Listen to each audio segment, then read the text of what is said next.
Warm greetings. Welcome to another session of Women in Architecture. The idea of women in architecture is kind of a research which we are trying to do at Environmental Design Consultants, which has its philanthropic work through Eco Development Research Cell, a not-for-profit initiative. The discussion on women in architecture is about understanding the nuances of being women in the profession, and it is placed in the larger purview of being in the diverse fields of the built environment for women who started their career with architecture education. This is Mansee Bal Bhargava from the House of EDC and the host for the discussion and also the researcher in this study. We are glad to take up this study with women engaging in practice and pedagogy of the built environment. The aim is to celebrate the presence and participation of women in shaping the built environment.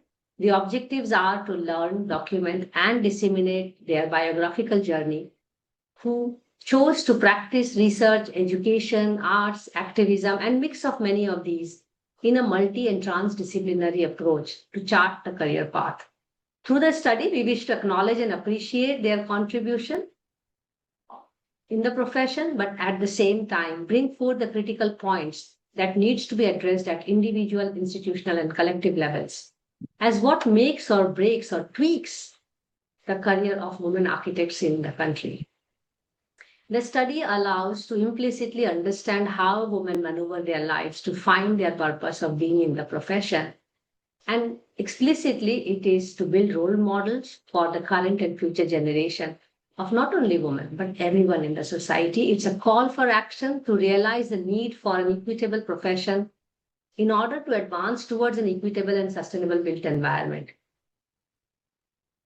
A disclaimer to this study is that the presumption that the profession is heavily patriarchal, although we don't impose this idea to our guests, but as I said, it is a disclaimer or an assumption. The methodology which we are using in this study is called autoethnography, which in simple words means their life journey and our pen.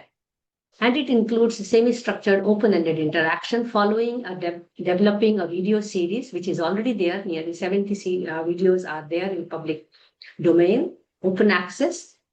And eventually, we wish to reach a number of 100 interviews and then develop a coffee table book.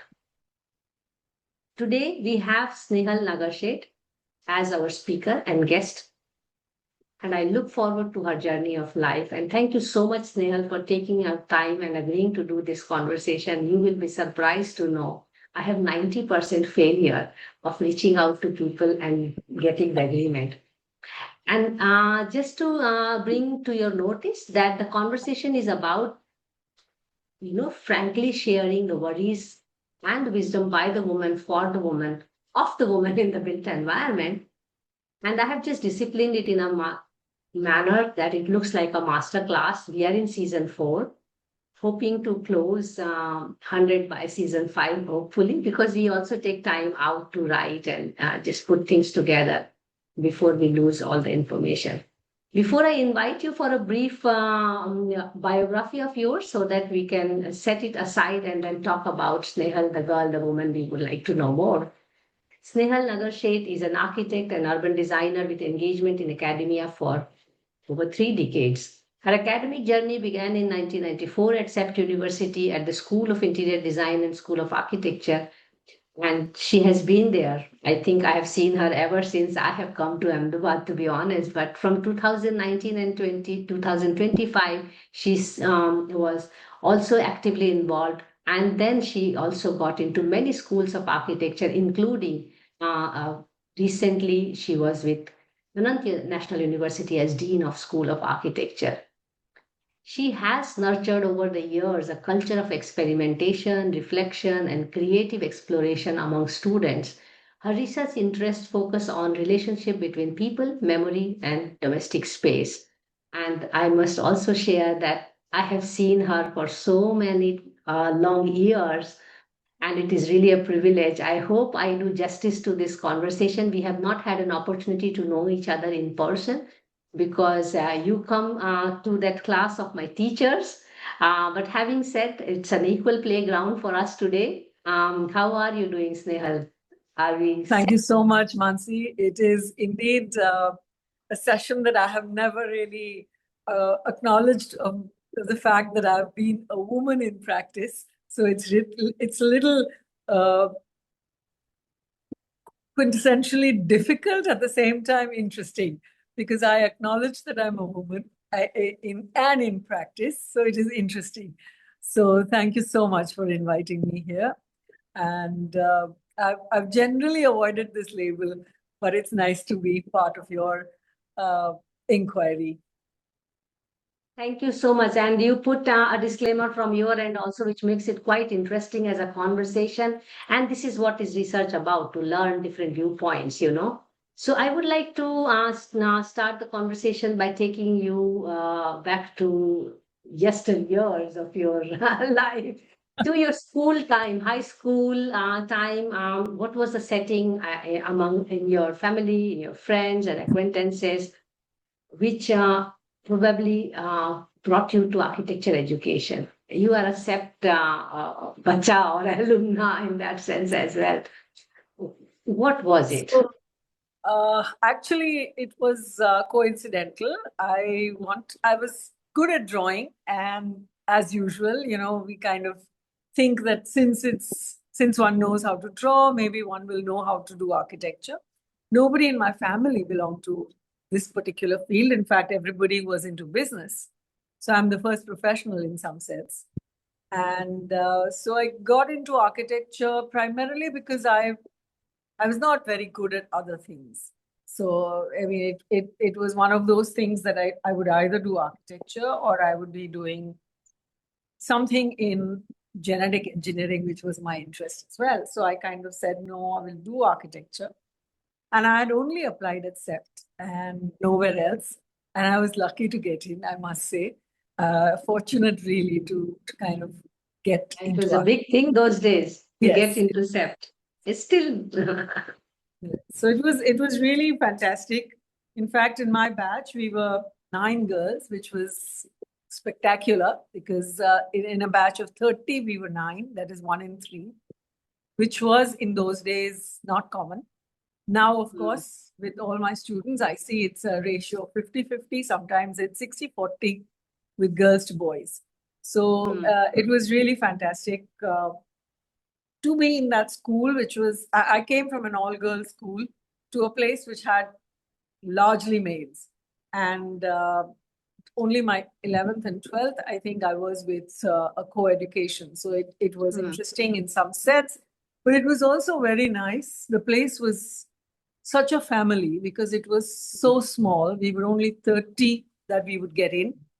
And all told, we were just about 150 on campus, which was spectacular. So you knew 10 batches up and 10 batches down. And SEPT was really spectacular. I think it was a wonderful place in that sense because you really learn from your peers. And it was, in that sense, a spectacular university. And it didn't treat us. Yes. And I think that's the experience most of the people will narrate about being a Septian. I mean, including me for that matter. You know, the very experience there. I will now come to a question where we already start having very different opinion from you, and I'm backing it with my research, literature and understanding. How was it in your college time or in your early career? Did you really feel, not that you were hit by it or negatively or positively, did you realize or feel that being woman in the profession is going to be very different, or it really did not struck you? Of course, now it's a very different discussion if you look back as a reflection and how you think about things today. But how was it? Did anyone make you realize about it, or did you feel through your early career stepping? What was it? I mean, how was your early career and college days in terms of being a woman? Yes. So in fact, it was very interesting because there were very few women. And you of course kind of looked at all your faculty, and most of them were males. We only had one female teacher, in our times. And that was Professor Meena Jain. She used to Yeah. teach in my times. And Everyone's inspiration. yes, and she was somebody who we really looked up to. However, I realized that none of the faculty made you or distinguished with the idea of gender. Yes. So gender was very was not something that was really talked about. It was not something that even I think we realized it. I think of in those days we were very clear that we were women, and when we used to go for some of our courses, especially when we did field studies, we would insist, because in those days they would say let there be 2 guys and 1 girl. And I remember that we had insisted because we were so many of us, and we said no, we 3 of us will work together. So I do remember in our first year itself, we said no, we are equal and we will do it by ourselves. It was I think somewhere within us that there was an understanding, possibly that that kind of talked about this idea of maybe we were not treated in some sense equitably, maybe by the workers on site when you went to experience site work. But at that time, maybe you were made aware, not in the school life at all, but only when you were outside. So that was, I think, some of the first inklings of understanding that there were two, there were 2 genders. Because in class, you really didn't care and nobody bothered. And probably in class, women outnumbered the boys. In my case, we were all first 9 toppers were women. So Oh, wow. in my class, we had equal. I mean, I studied in Bhopal, and we had equal number of boys and girls. That's nice. So And you had already reached a time when women were largely into practice, which is really nice. But yes, actually, and also that was kind of a disadvantage because it did not make us realize that there is going to be a difference. And I think personally, I got to realize that difference much early in career, and that's where this whole idea of doing this research was creeping into my head, and then I took this shape after reading a bit, and then of course I started. This is already a 5 years old study which is going on as personally driven, not a formal research from any funder. That's also the reason I take it easy. So I guess only subsequently, once I joined interior design, which was seen as a woman's profession. Yes. It was at that time, I guess there was some kind of a feeling that am I leaving the man's world? And also I realized that once started wearing. In school, we used to wear at school as in SEPT, we used to wear saris. I used to go on my sites with saris. Sometimes it helped because suddenly you aged, because when you start practicing, and you draw respect. Yes. so these are unfortunate ways, but it matters. It does matter. But I mean, I didn't realize it while I was doing it, because I think I did it instinctively, and because I was practicing with another woman. So we both were women in practice. So there was no way in which we felt, the presence or absence of men. So, and in that sense, there wasn't a kind of a friction that talked about the idea of a man and a woman in practice, which probably kind of brings this issue maybe to the fore, more so when you have a couple who's a man and a woman working together. But because we were both women, I think it didn't really materialize very, very clearly.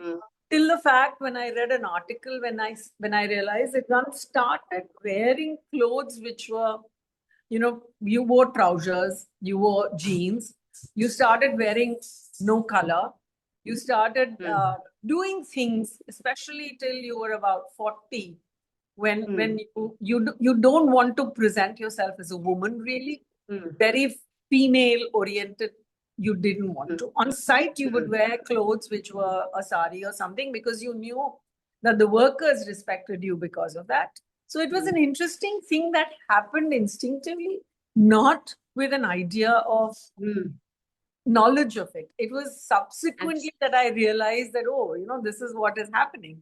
I used to have long hair. I would have a bindi, and I, in that sense, I was, and then as I shed my hair, this thing, you kind of become ambiguous in terms of sex, and sometimes they even call me Kaka now. So it's very interesting. I have to wear earrings, otherwise they don't even think I'm a man. I'm a woman. So in that sense, it's very different. But I did realize, especially when I took up the position of power, as in the team, that you realize that you were entering into a man's world. Because most of the senior people, especially the trustees and everybody, largely were males. So at that time, you kind of become aware of the fact that you are a woman. And that's when I really faced the difference, because all through I did not. I also worked at Sept, where my head was a lady, Krishna Ben, who was heading. Yes, Krishna Ben donned the interior design school for decades.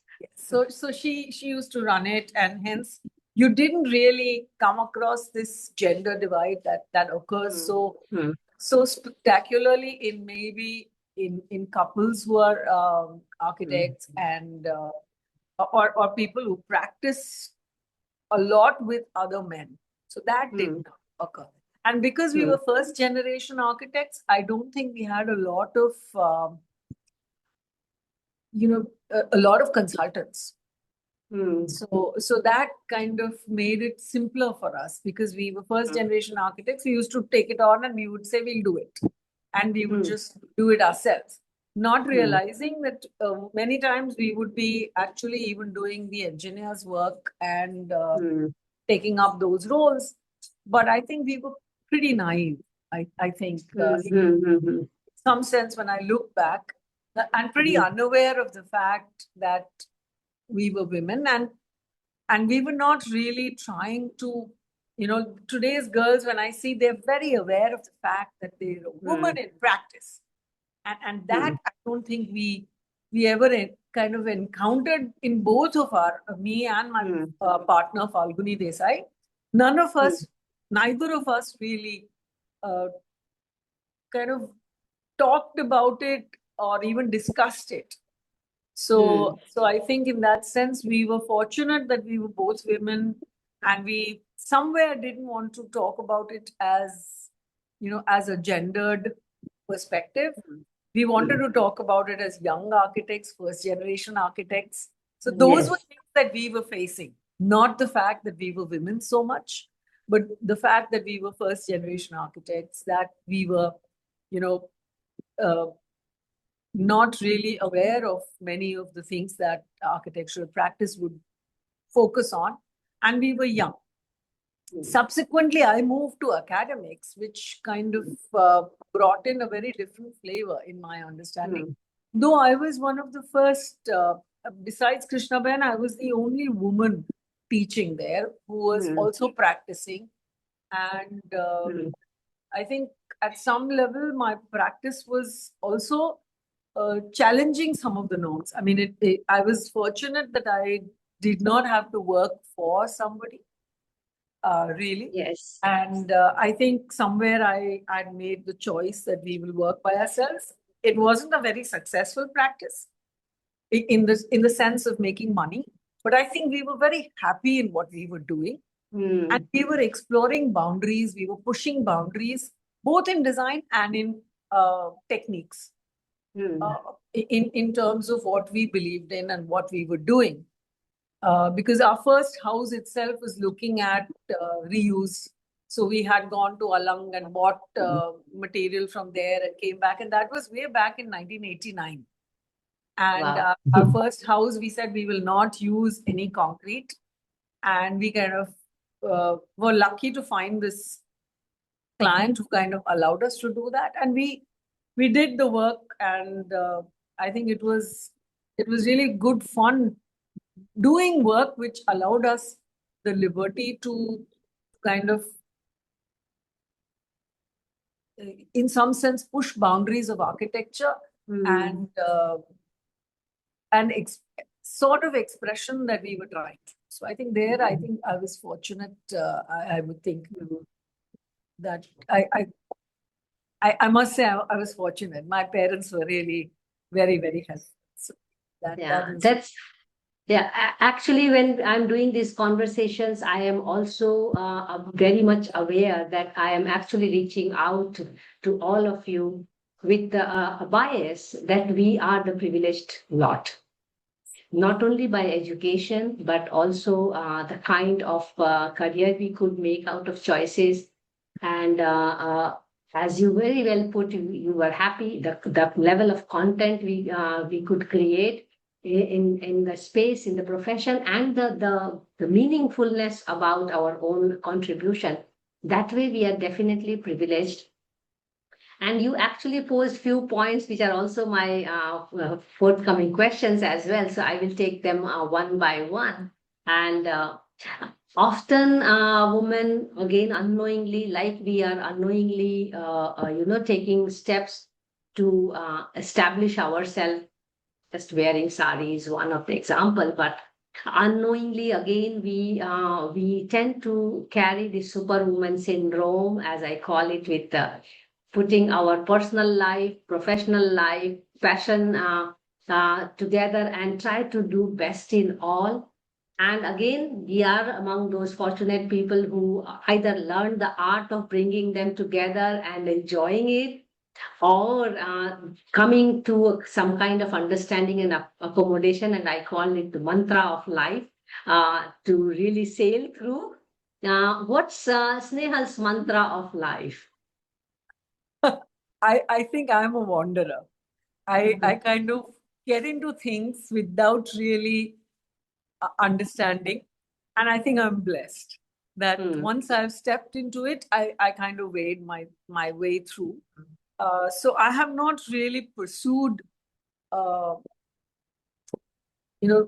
anything really with an idea of reaching somewhere. So somewhere I think in that sense I was fortunate that I started teaching when I realized that my practice couldn't support my family.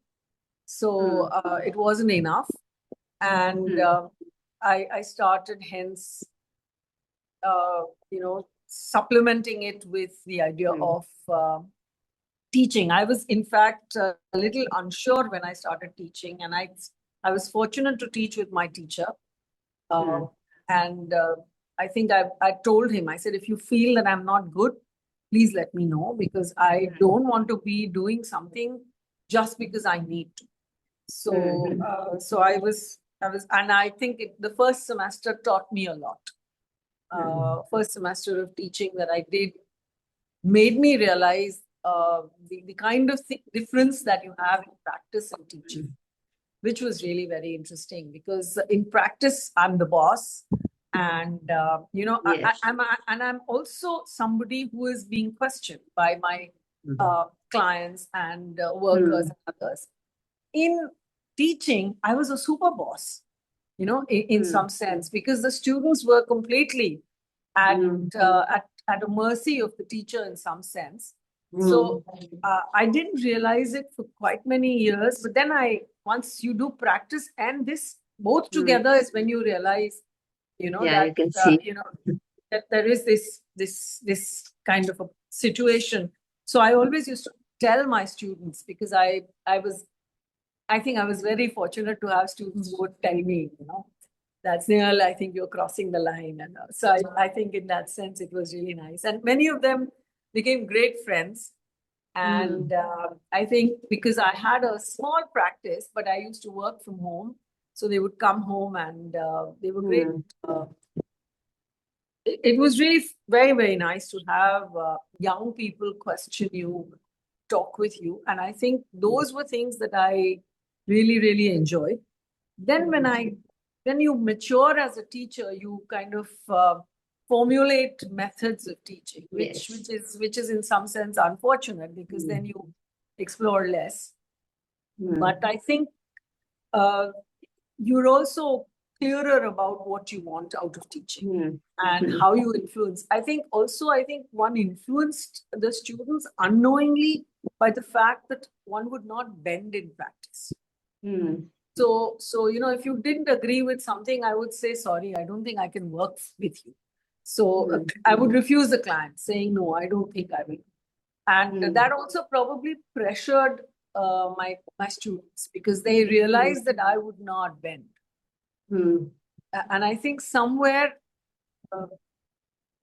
I think this idea of wanderer allows you to be that, because you're not really aware of consequences. You kind of get onto something and you kind of discover.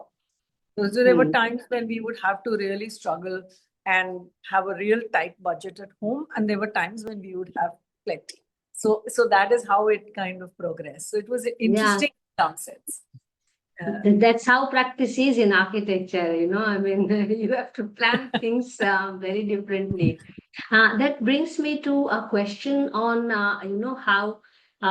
how we have been sailing in life, in the sense, the way we look at architecture practice. I mean, especially you have been a practitioner. The more I am reading about the subject, and I wish to write also. We are now developing a book on this topic altogether, edited volume book, where I will have a short chapter, but as an editor.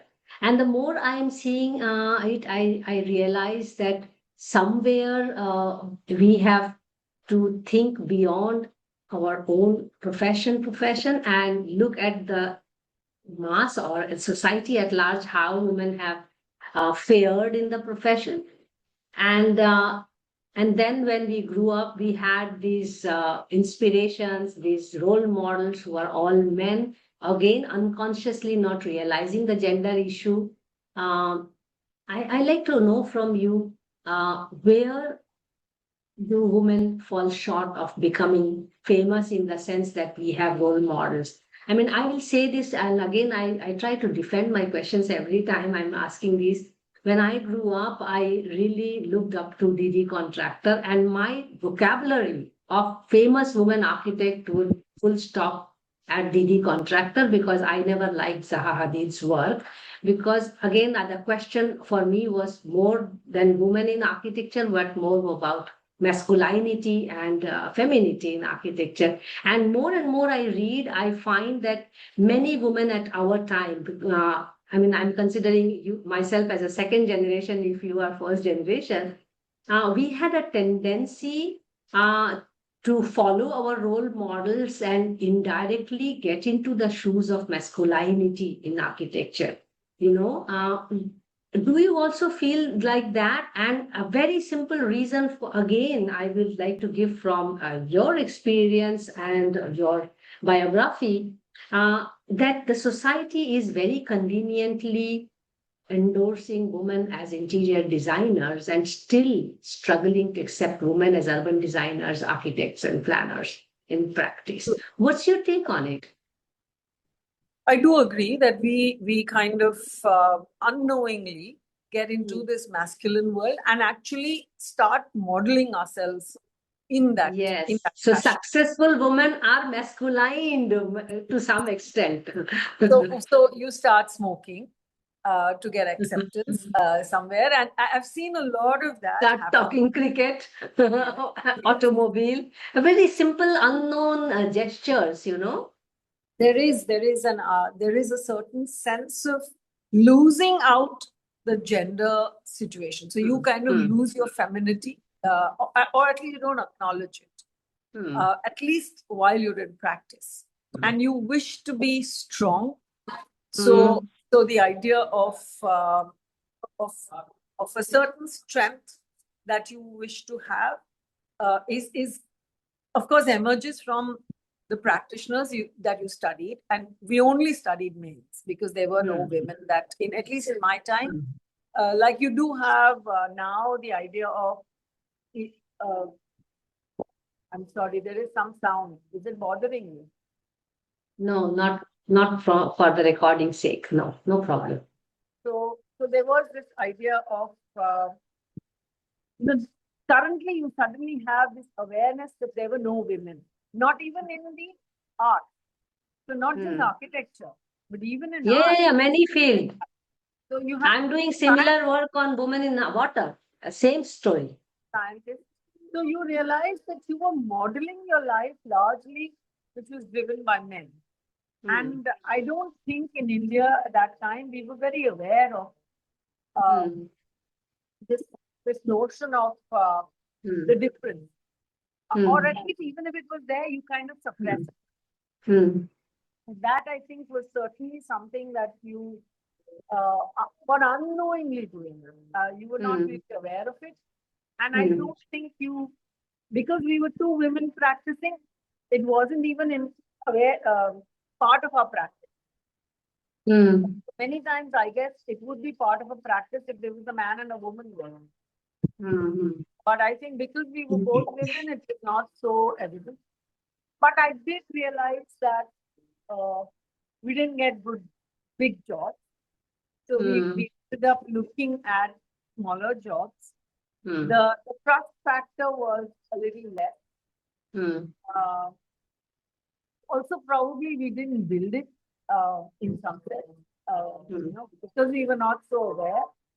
We Hmm. were also very young, so Hmm. first generation. So we were also not necessarily very professional. I feel today, especially when I look at the younger practices and see the kind of professionalism with which they work. I think Hmm. architecture when I graduated was barefoot architecture. Hmm. People didn't make any money. Forget about females. Males also didn't make any money. So it was not seen as a profession that made money in anything. Hmm. So you were fine with whatever you made, and you said, okay, Yes. that's how we are going to be. Slippers and jola, Hmm. that is going to be our life. Hmm. So somewhere I think that kind of was a precursor in the Hmm. manner in which we were Hmm. taught, we were kind of trained to think about architecture. Hmm. So Hmm. there, I think there was a certain sense of difference, uh, possibly that I see today's world. Like, I mean, they're all very clear about where they're going to be going Hmm. when they join, which was not Hmm. the case for us because we knew we were not Hmm. going anywhere. Hmm. Not Hmm. many were going anywhere in any case. So I don't Hmm. think we even aspired that we will go somewhere. So I Hmm. think Hmm. that possibly was a difference. Uh, Also because we were not aware. Though I think one of my batchmates had gone to work with Minute De Silva. Wow. Hmm. So we were aware that there was a woman in practice Hmm. in Sri Lanka. And I think that was the first time that we kind of realized, oh my God, there was this lady who was in practice. And then we had, I think, with Korea, there was this lady who would come. When they did the exhibition, that was another time when we saw this woman architect really Hmm. becoming somebody, like Hmm. coming out and talking about things. Though she was very, very womanly, I must say. She would wear a sari, a very big bindi, and Hmm. talking about Indianness and India and all those things, Hmm. which in our times maybe we didn't talk about Indianness Hmm. or India. One was Hmm. talking about what was functional, what was not Hmm. functional, what was, and I think at CEPT you get modeled towards the idea of modernity very quickly. Hmm. So you don't even realize that you are becoming modernist, and a modernist idea is largely male driven, Hmm. That's which you true.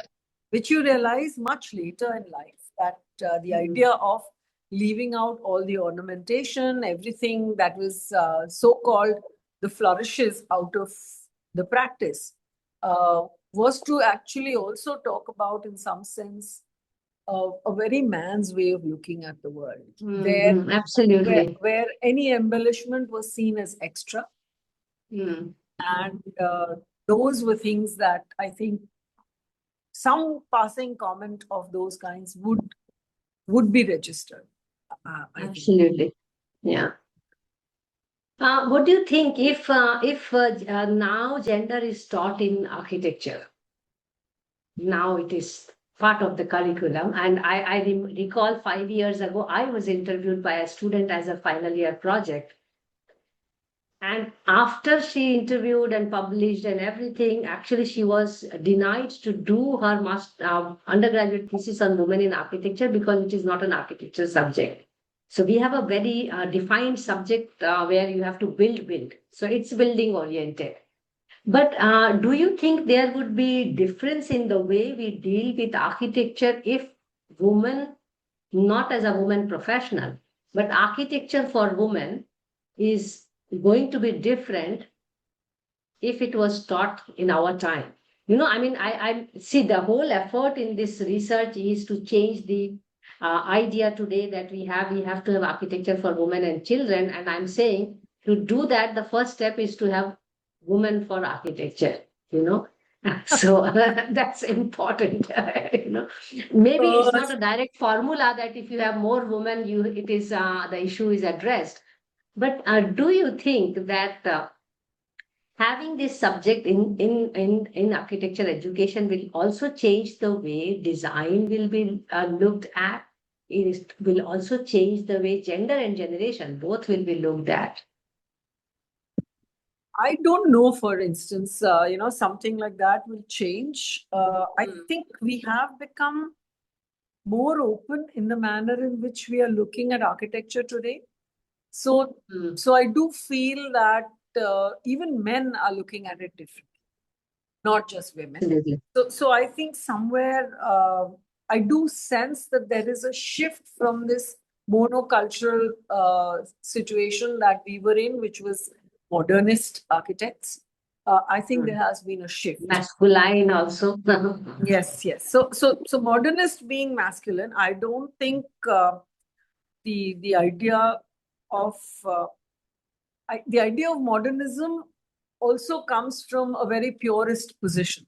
So I think somewhere it's a little difficult to say that it is only masculine, because it's also certain degree of purity that becomes part of it, I feel. And but at the same time, I'm seeing that a lot of people are opening up to many layers of architecture today. And I think it has become a profession that has registered that difference. Men also are becoming, they're changing. They're no longer. So I think their role models are also shifting. So somewhere I feel that that notion has changed for sure. Absolutely. I don't know whether teaching women in architecture is going to help, because most of the women architects who I today look at, to a large degree, possibly were also trying to fit in the man's world, emulating a man's practice, emulating a certain strength in their practice and work. Because there's a different benchmark to. So I wonder whether women in architecture is going to make that much of a difference. Possibly, I think. I personally feel that yes, today in the teaching world, you do have a lot of women to look up to. You have a lot of great works coming out by women. Of course, they are, as I say, far and few. But I do realize that there is a lot of work that is being done by women. I'm waiting for the next generation. Probably, practically, if you go and see a PhD class, most of them are women. So they're going to be a lot more women out there in the field. So I think the next 20 years will be very interesting, because suddenly the shift will be palpable. Absolutely. And actually, statistically in the country, we have more women now educated than men also in terms of higher education. And it is also getting reflected in architecture education as well. You go to many schools where there are more women. Still, the thing is out there in the society, the number gets very, meager. And I figured out in my study of the subject over, 10 years now. Of course, the interview is much later addition to it because I did a good literature review and thinking about how to do this task. We also find that, many women have diversified in the field. And I'm using it in a way that they have also redefined architecture. The way architecture education, even till date, is so limited to construction industry and building. I mean, I am also struggling for last 20 years to bring water into architecture education, which is still not there. At least water as a building material, if not water as an ecosystem or infrastructure. I mean, you cannot make a single building without water, but it is not taught in the second year of building materials. Just to give an example.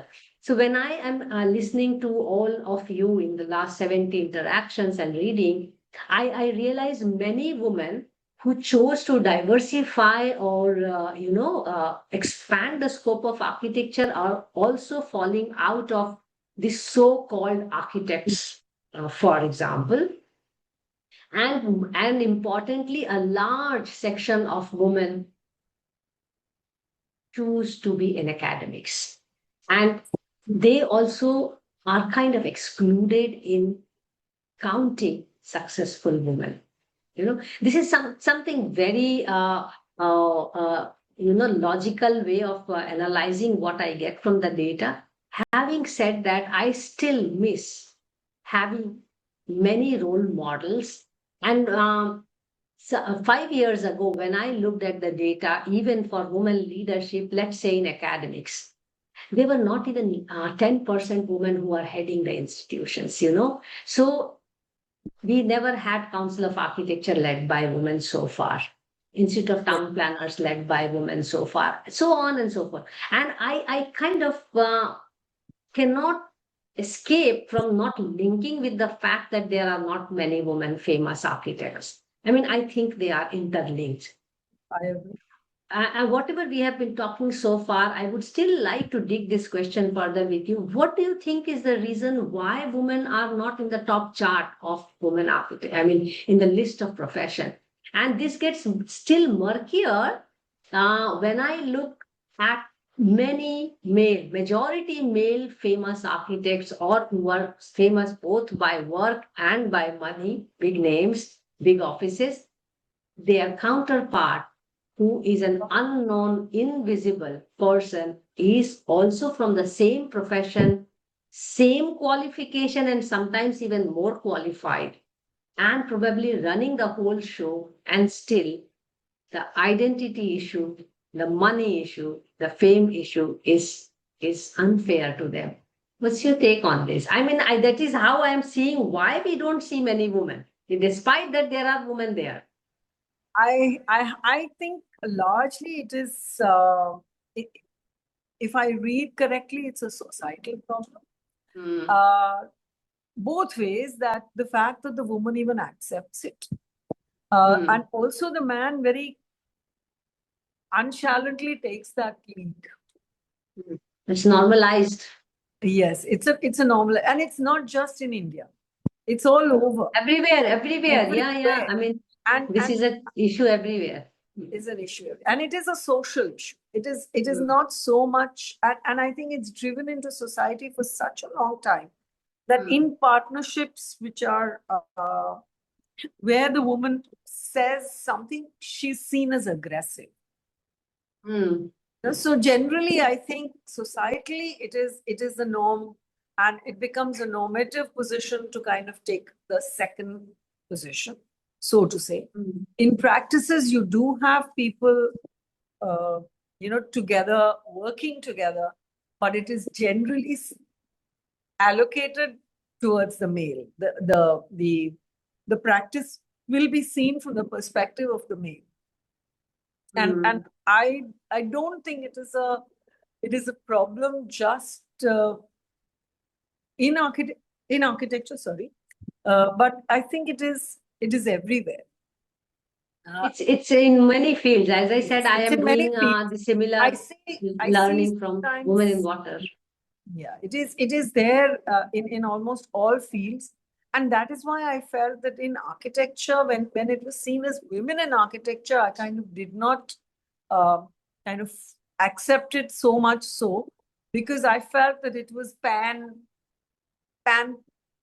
profession, pan kind of a situation, and I do believe that amongst them you do have some who kind of shine more from a societal perspective again. Like you do have Indira Gandhi in a country who kind of was head. You would not generally expect that. But I think these are minorities which come out of social positions because of a certain leaning that kind of allowed her to take on that mandate. She gets it. Otherwise, I don't think it is. It kind of percolates. So much so to say that it is here, but I have seen this elsewhere as well. I have seen it in France. I've seen it in Switzerland. Yeah, everywhere. I mean, even literature tells it. So it is there everywhere, and I think in practices, especially when you have a couple practicing, the male like takes the lead largely. And that is something that I think is an extremely societal problem, nothing to do with architecture. I don't think it has anything to do with architecture. But I also feel that somewhere, because the man is supposed to be responsible,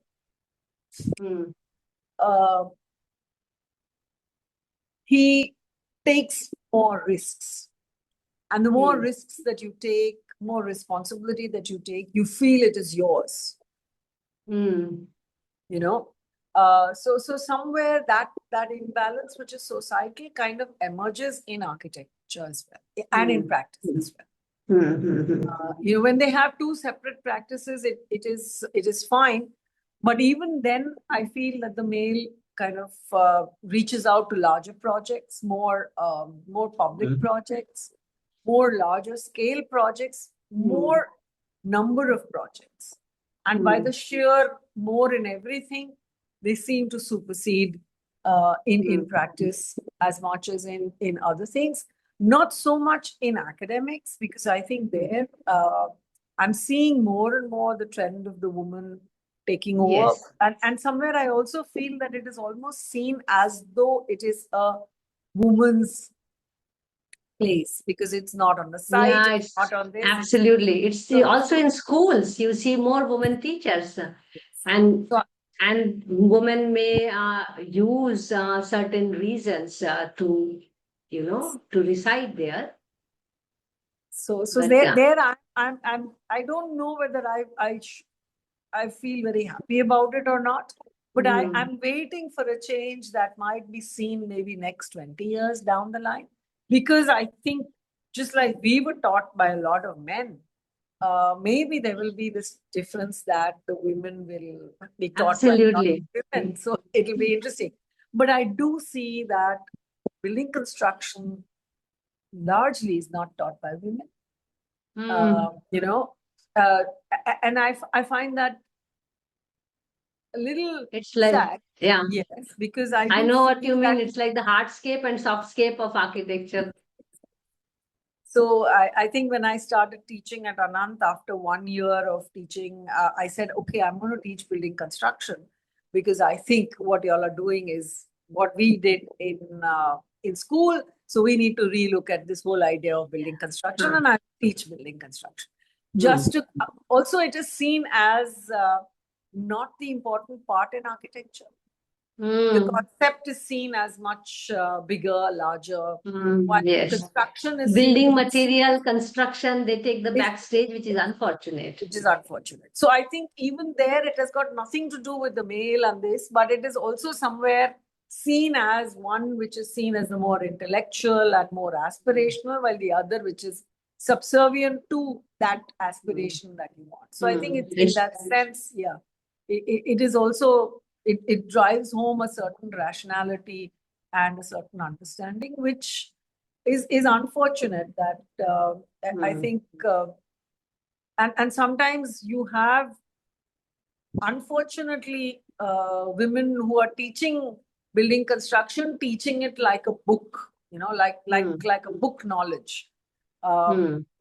So I do feel that that also is not a very nice thing, because then they are only teaching it like a knowledge given out from the book, but not from practice, because they have not done any practice. So somewhere that degree of understanding of how I've put a building together doesn't drive me to teach construction, but what I have read drives me to teach construction, because I don't have the flair to teach the conceptual position. So I teach this, but I don't think that is how it should be taught, because I do believe that at least some teachers should put together one building before they start teaching.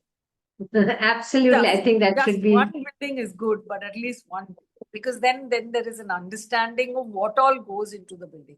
So currently I'm seeing this whole new generation who have not done any practice moving into teaching, which I think is a bigger detrimental Very risk. to the idea of architecture. And I think probably we will see, and at some level it might impact how architecture is seen, because if you have less and less knowledge of the field or of the field, then I think it will showcase in a manner in which we are seen in as a profession also. I missed a question in the beginning because you had some interesting points. I was trying to elaborate them now. And I would like to ask a question about what do you think for women to have partner from the same profession and partner not from the same profession? Does it really shape or bring women to that leadership or, utilizing her full potential?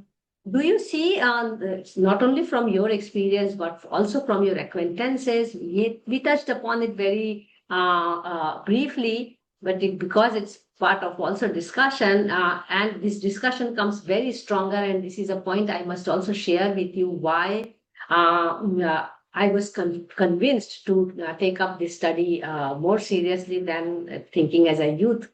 When I started my career, of course, I started with Doshi, and then I was always thinking, I wish I was Doshi's daughter, as uh, and I then, as any aspirational person, I could do this, I could do that, and we can make this kind of architecture, that kind, and of course, we all are so much inspired from Doshi that we have no choice. Then we get into Stockholm syndrome in in his aura. But then more and more I was reading and it's and learning about the subject matter and not the architecture per se, because this research is not about architecture; it's about gender, and which is the human aspect of architecture. And when I started knowing about who Radhika Doshi Katpalia is, further learning about Nandita Korea Mehrotra, then of course having worked with Meena Ben, knowing Parul Javeri, knowing Madhvi Desai as our teacher, Meena and Madhvi were both teachers and colleagues also at some point in time, I could start seeing the difference, to have a spouse or have even the next a generation before that can impact in your being, in whatever sense that may be. what is your experience of people around if you have a partner from same profession or different profession? Can you throw some light? What is your take on it? I mean, I know you have a partner from the same profession, but maybe No, it's I good don't to have a discuss. partner from the same profession. So I mean, so I'm not distinguishing between professional partner and life partner, but it can be both yes. or it can be So separate as well. I do realize that I sometimes wonder, whether Mhm. like it is seemingly seen that uh, the women have taken a backstage. It seemingly Mm. seems like that, right? But numbers also tell this, Nehal. I mean, that's why even Yes, I'm but I'm wondering whether they would discussing. have, yeah, I'm wondering whether they would have taken up architecture as architects if they were by themselves. I wonder, Mm-hmm. so And it's that also is, everyone's individual choice. But as a yes, researcher, I'm looking from an overview and aggregate, you know. I agree that for you it is important to understand that. But I mean, I really don't know Mm. whether they would because there are multiple roles in an office that somebody might Yes. take up, and I Mm. think somewhere uh, either it kind of has fallen in their lap or it has Mm. been their choice, Yes, of course. to take a backstage Mm. or take up a role which is more management oriented. Mm. I really wonder whether Mm. it is emerging from the fact that they have, because you do have young practices now where the women and the man forges them together. So you do have young practices which are doing that. And I see that there is, in that sense, there is no lead position or, Mm. so I'm seeing a new kind of a, Yes. a cultural position that women are coming Mm. from and taking up that position and going forth, you know. Mm. So I wonder, that's why when I say that I don't know, whether they, Mm. why did they take up this position at all? And Yes, of course. when they are kind of taking that position, did they have a choice? Did they not have a choice? Was it something that, because it's very I mean, if you see Namita and Satnam's this thing, Yes. she is equally known, Yes. and she's senior. She would have been 70, Mm. 75 probably by now. So it's not as though it was not done, Yes. So somewhere I do feel that the responsibility is also yours. Yes, To absolutely. And it's an individual's yes, decision. We cannot, because uh, even if you take this other lady, Revati Kamath, and her yes. husband, Revati was a very powerful woman who actually practiced and did work.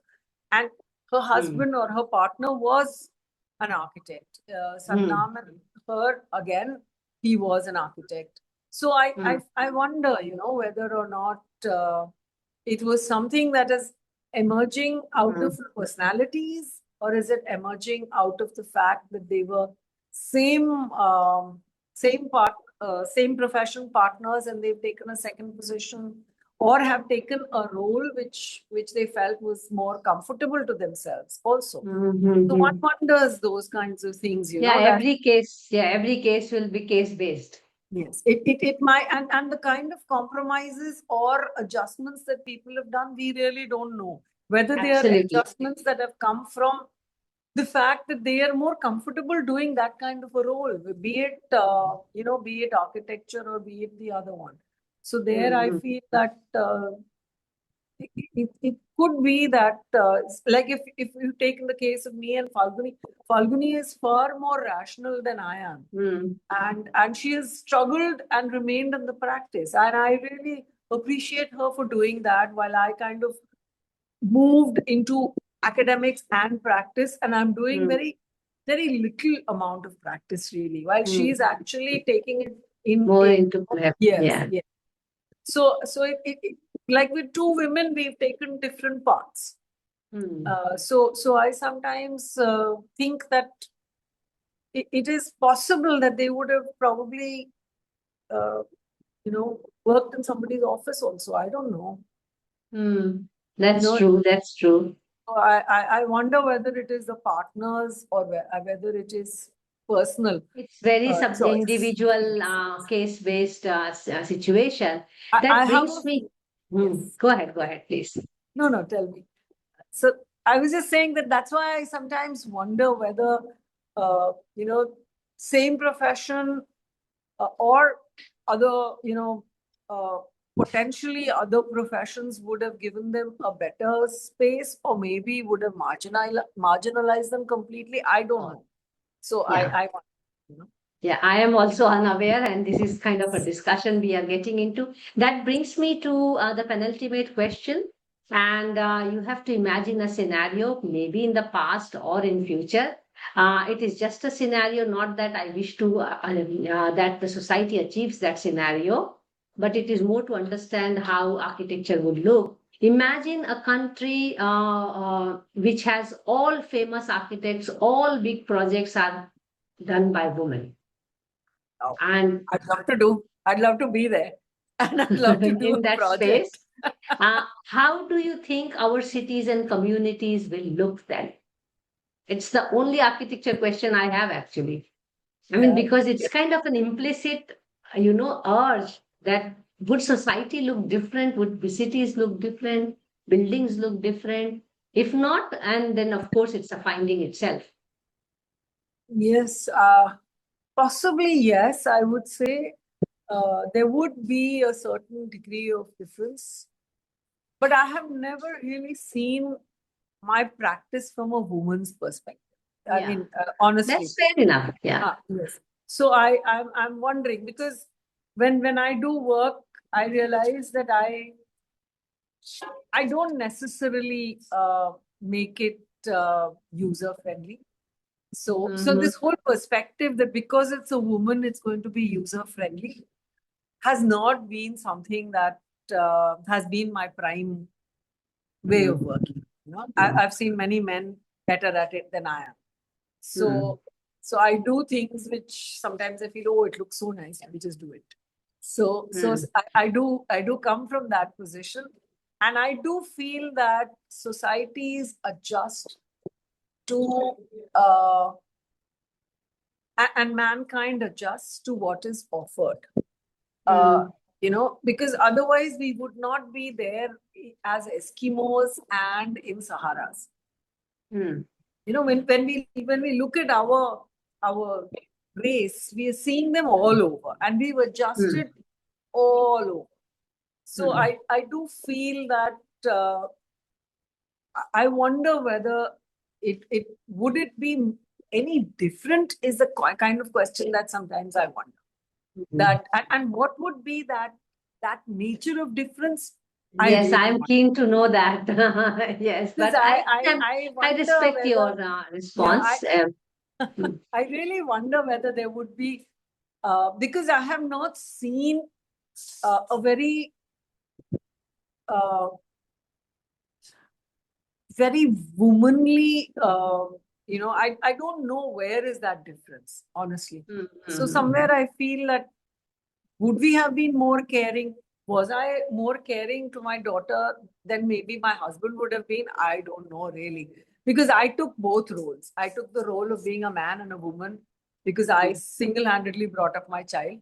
So I sometimes wonder, whether Mhm. uh, was I, would I, and where is that difference? Mhm. Really. So so somewhere I really would not be able to answer that question because I No really problem, no wonder problem. many times.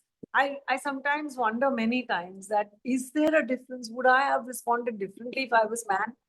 Uh, Maybe yes, maybe not. I don't know really. The experiences Mhm. that one have. Uh, and we were fortunate that we did whatever we wanted. Maybe we didn't aspire a lot. I don't know. Mhm. You know, Mhm. uh, coming from a generation where we did this, I was very happy doing this itself. Like I think, Yeah. oh great, I got to practice, I got to teach, I enjoyed, I kind of formulated a school's pedagogy, and at the end of my career, I could do that much. Yes, Mm, I could have done much better in so many different ways, but I wonder whether it was a male-driven thing, or it was a chance-driven thing, or it was a thing that I was not cut out in that way, and that's why I didn't. mm, I don't know whether mm, it was man or woman kind of a mm, mm. that kind of Absolutely. role. Yeah, yeah. So Yeah. that is something that I wonder, because I think I've had very candid discussions with my dad, Mm, which many men don't have. mm, Extremely, like if I've not agreed with him, I have told him that I don't agree mm, with him, and mm, I don't agree with you, and I have told him things that maybe not many people would have told mm, anybody. But mm, I have done that, and I believe I would have done that as a man and as a woman. I mm, don't mm, think that there is a difference in that mm, sense. So I mm, feel in that particular situation, I'm not so aware that I was a female. mm, When I did feel that, I even told my dad that I think you treated me like a woman, which is not nice. mm. So that's a good way to Yeah. even come to the last question here. To be honest, about what do you think the younger generation should look at both the architecture and the gender perspective. And this question is more as an advice to the younger generation, not as a reflection what is going on, but what will be Snehal's advice about being in architecture and about being gender sensitive. I do feel that the gender sensitivity today is much, much more, uh, in the sense that that awareness is much more. So I Mm, do feel that uh, that I would suggest that they kind of assert themselves as women, and possibly take on the role both of technical as well as conceptual architecture, not to relegate yourself in just mm, conceptual or technical, because mm, architecture is a comprehensive kind of a profession. And I think if both the things kind of work together, it will be good. mm, At the same time, I feel that architecture itself is losing out. So I would suggest that they also do turnkey work, actually mm, build. Because otherwise, the idea of building is escaping from architects. And I think we are losing out a large role in society where actually money is made, mm, where mm, actually you have the chance to actually build and do your design the way you want to. So I feel that you need to change the profession and not just be consultants, but to kind of deal with it complete as a complete package, because that is going to be the next way forward for people who are doing and can do architecture. Otherwise, they might just become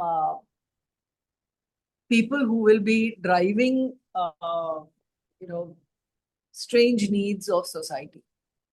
mm, Because here we have the advantage of changing the needs of society, and if mm, to collaborative practice, I think that's the way forward, mm, because mm, that way you gain a certain degree of strength mm, by being many more, so maybe mm, dealing with larger projects mm, which mm, otherwise builders take up and do. So I mm, feel that somewhere that possibly will be something that you bring in many strengths together to help architecture, because architecture mm. itself, to my mind, is losing its position Yes, because it is.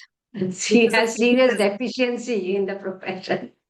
So I think a collaborative practice, if you put together and work towards everybody's strength, you might actually be able to pitch in the world at much better practice. Mm. That Yeah, is what that brings a closure to questions from my end. I hope it was not too tough for you, but it is also now an opportunity that if you have any question for me regarding this research about the subject matter or anything for that matter, about you can ask now, and then I will do the vote of thanks. I. So I was wondering whether, something like this, the idea of finding this difference that one is looking forward to, where do you wish to take it? Where do I wish to take this? Very good question. And I have a very simple line about it. And probably it's a kind of a belief, but not that I wish to attain it, but uh, because I am closely looking at the feministic values and the presence of women in it. I'm not saying that all women are feministic and all men are masculine, but I strongly believe having more women in architecture may actually help having architecture for women, because in all aspect, if we have architecture for women, we are also considering, the literature tells that it is also more inclusive architecture. Then you start talking about architecture for children, architecture for senior citizen. And I feel being half of the planet as population, I feel the silence. I feel that the population is unheard, and I feel the unhearing is because of the absence of the population. So I would I mean, of course, and in the explicit research terms, we say that we are trying to make more role models through this work, but also in I am seeing that. When I'm doing an analysis of all these conversations, I'm also realizing that architecture itself is defined by these many women, and it is not confined to looking at building only as an architecture. I mean, I am practicing water for 30 years now with ecological background. So am I not architect? I mean, I've asked this question to myself many times. And the person who really inspired me is still unaware that she actually inspired me indirectly to do this research is Radhika Doshi Katpalia, because I questioned the entire year, why don't I see her in the office? When I was there. Uh, so when I started, I had a very different understanding of becoming a daughter or a wife of a famous architect to ending up a year questioning that, where am I? So I feel that the fact that women have not documented and disseminated enough about their work, then they're still far away from even conveying their voice, not only about architecture, but about the worldview, about everything going around. And that kind of, to me, is a small service I would like to do through this work.